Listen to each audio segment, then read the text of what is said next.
Today we are hiking the oddly named Day Hill Trail to Corundum Mine Trail, and this trail really has a lot to offer.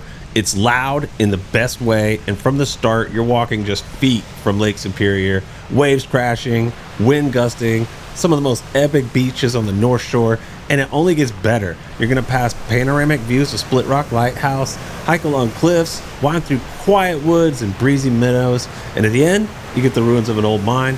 This one's part of the Minnesota Hiking Club, and along the way we're going to tell you some of the history about the lighthouse, share a strong and possible controversial opinion about the trail route. Oh, and despite the history, the shipwrecks, and the old mine, somehow Split Rock Lighthouse isn't haunted. That's right, at least I don't think it is. We'll get into that. Let's go hike.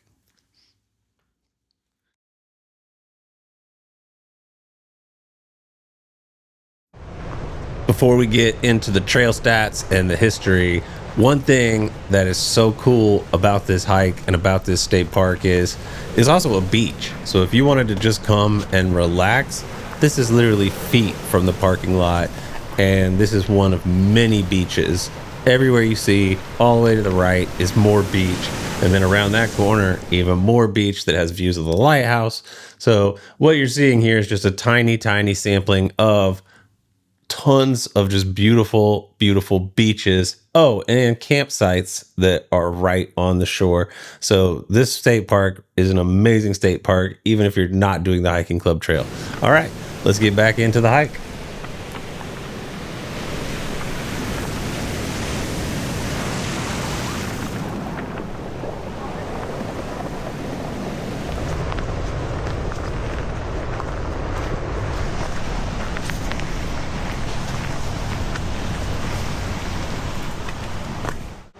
Now, this is the longest by mileage hiking club trail we've done so far, but the longest we've actually done is 6.25. Will we go further than that, including side quests with this hike today? We will find out. We did not. I have it clocked in at 5.38 miles. Mrs. Tzumi had it closer to 6, but we did not make this the longest hike yet. Now, when you come to this trail, obviously there's a big attraction over here, which is, drumroll, the lighthouse. And here it is. Within minutes of being on the trail, you start to see views of this amazing lighthouse. So, while we're hiking along this trail, why don't we tell the very interesting and totally not haunted story of Split Rock Lighthouse? The story of Split Rock Lighthouse on the Day Hill Trail. It was a dark and stormy night. Okay, no, really, it was. In late November 1905, Lake Superior was hammered by the storm now known as the Mataafa Storm. In just 2 days, it damaged or destroyed 29 ships, claimed 36 lives, and caused an estimated $3.57 million in damages at the time. That's over $123 million in today's dollars.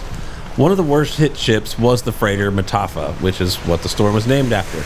It broke apart in two near Duluth, Minnesota. 9 men froze to death overnight. The Ira H. Owen disappeared completely with all 19 crew. And just up the shoreline, the Madeira was cut loose and crashed into the cliffs. 1 man died, but the rest of the crew survived thanks to a daring rescue led by the first mate. So yeah, there's actual shipwrecks located out in the water just in front of Split Rock Lighthouse from this storm. Arthur James Oliver Curwood called this stretch the most dangerous piece of water in the world. And it's not hard to see why.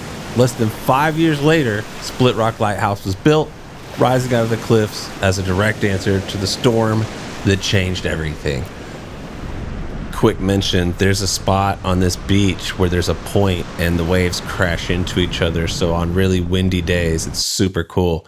And another thing that I want to mention about the construction of Split Rock Lighthouse is that the government had been petitioned multiple times years prior to this massive storm to get a lighthouse built, and every time it was denied or ignored.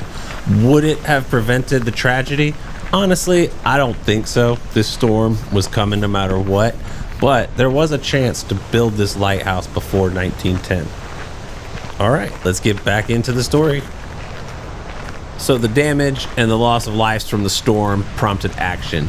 U.S. Steel, reeling from the losses, sent a delegation to Washington, D.C., led by the company's president. Their goal was to secure funding for a lighthouse on this dangerous stretch of shorelines. And there's two explanations for how Split Rock Lighthouse got its name. I'll let you decide in the comments which one is correct. One says it came from the early lobbying efforts in Washington, D.C., and the site was officially known as Stony Point, but during those meetings, delegates kept referring to it as Split Rock, and the name stuck. The other points to a small canyon with a river and a rocky point about a mile southwest of the present lighthouse, which was originally named Split Rock, and it describes a natural rock formation in the area where these pale bands cut through darker bands of rock on the cliffs, making it look like the rock has been split. I'll let you decide in the comments which of the names you think is true. Anyway, in 1907, Congress approved the request and set aside $75,000, or about $2.45 million in today's dollars, for a lighthouse and a fog signal. Construction wrapped up in 1910, and on a 7.6-acre site carved into the cliffside, Split Rock Lighthouse was born, standing watch where the storm had done its worst. We're going to pause and share with you what we think is our slightly controversial opinion before we get back into the construction of the lighthouse, but I think this trail would be better as an out and back. The Geechee Gammy section is paved and it runs right next to Highway 61, which breaks the vibe. Hugging the lake the whole way would just feel more like hiking, and that is one change that I would make. But we're completionists, so we're going to hike the whole thing, and soon we're going to take a left, and we're back on the trail, back into the nature, and let's get back to the story. So when construction began in 1909, this stretch of the North Shore had no road access. Everything, materials, equipment, even food, had to come in by boat and be hauled more than 110 feet up a cliff using a steam-powered hoist and a derrick built just for this job. The work was done by L.D. Campbell & Son, a Duluth firm known for building buildings in remote places. They brought in around 35 to 50 men, including carpenters, brick masons, dynamite crews, general laborers from all over the Great Lakes region. It was slow and physical work. The crew had to blast rock to make room for foundations. They lived on site for over a year, pausing for only the worst parts of winter. Can you imagine living on a cliff in the North Shore in winter in 1909 where everything has to be brought in by boat? It sounds crazy, right? Just sounds crazy. So, especially if you're standing down below, like you've ever been to this park, and when you're down below looking up at that rock face, it's like hard to imagine how they pulled it off. Getting boats in that close, unloading in unpredictable water, lifting everything to the top. It took a lot of grit and a lot of coordination. Woo! So the lamp was first lit on July 31st, 1910, and not long after, it became a destination. Sailors and excursion boats would swing by just to get a glimpse. And it wasn't until 1924 that a road was finally built to reach the lighthouse by land. So for the first 14 years, everything and everyone came in by water. And yet, that's what's so cool about this hike. Looking around, everywhere you go on this water side, the views are spectacular. The sound was incredible. You're hearing waves the whole time and the wind rustling in the trees. It was like a white noise generator everywhere you walked, turned up to maximum volume. It was awesome.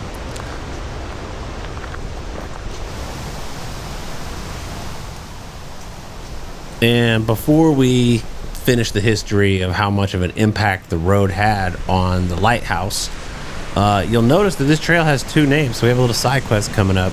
We're on the Day Hill Trail to the Corundum Mine Trail, and you gotta take this little side quest. It's not very long, and it's totally worth it. It's super cool. The short of it is, in 1901, a Duluth prospector thought he discovered corundum, an abrasive material harder than steel. And so the North Shore Abrasives Company began mining here in 1904.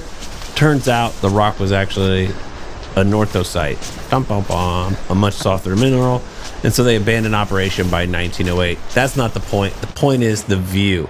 The view from this point is amazing. So check it out and make sure you want to follow this little side quest all the way up to the top. And don't just stop at the first view. Make sure to sort of go down that path to your left, and that's where you're going to get the really sweeping view that you're going to see here coming up. Got a tree down in the path. It's navigable.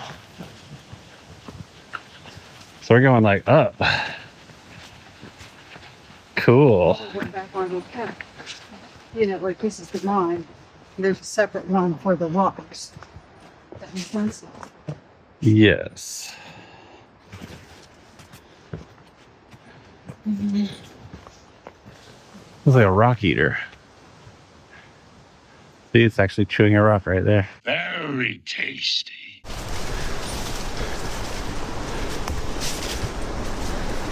Okay.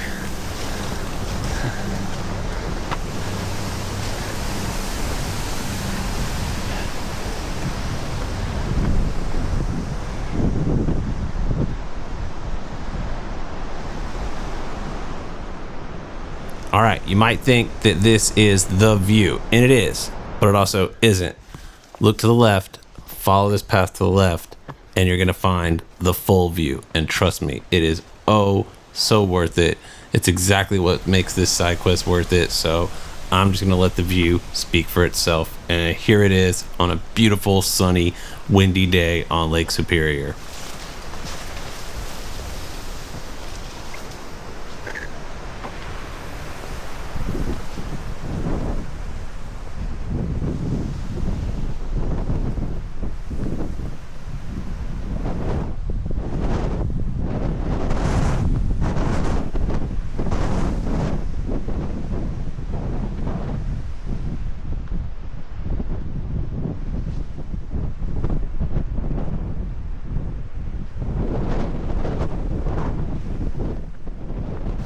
So as you can see, that short little side quest is all about the views. All right, now back to the lighthouse history. So after the road was built, it started off a little bit slow. Around 5,000 people visited the lighthouse each year in the early 1930s.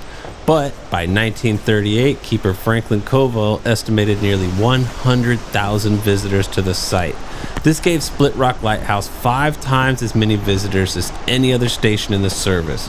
When the Coast Guard absorbed the lighthouse service in 1939, it publicized Split Rock Lighthouse as probably the most visited lighthouse in the United States. And if you've ever been, or if you've ever seen pictures, then you know exactly why.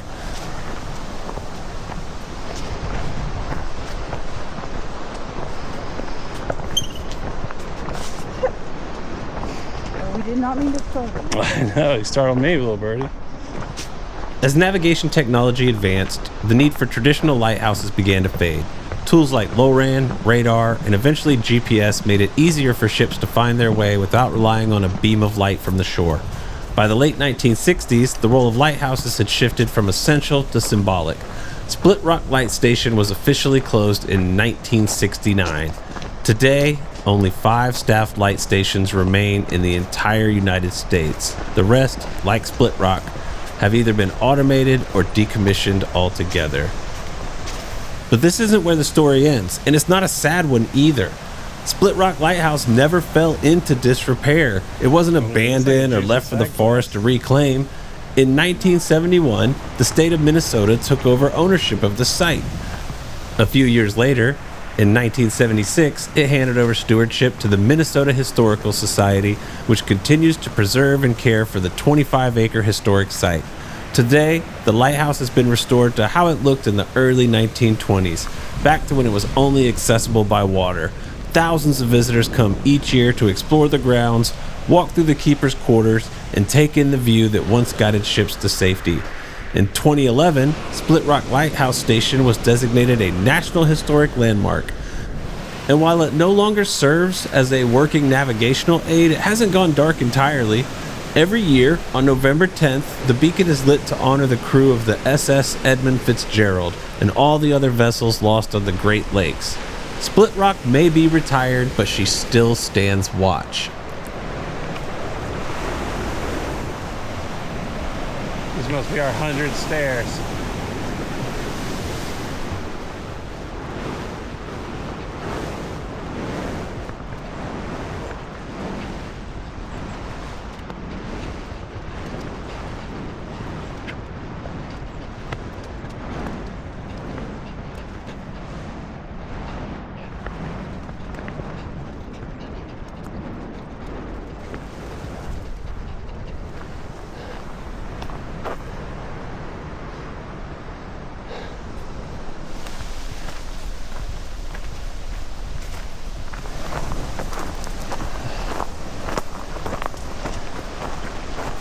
Whoa.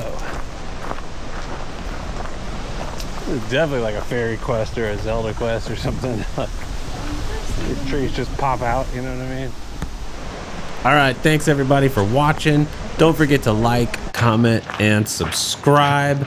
I hope everyone has enjoyed this hike. It really is. I mean, it is an epic trail in terms of views and location.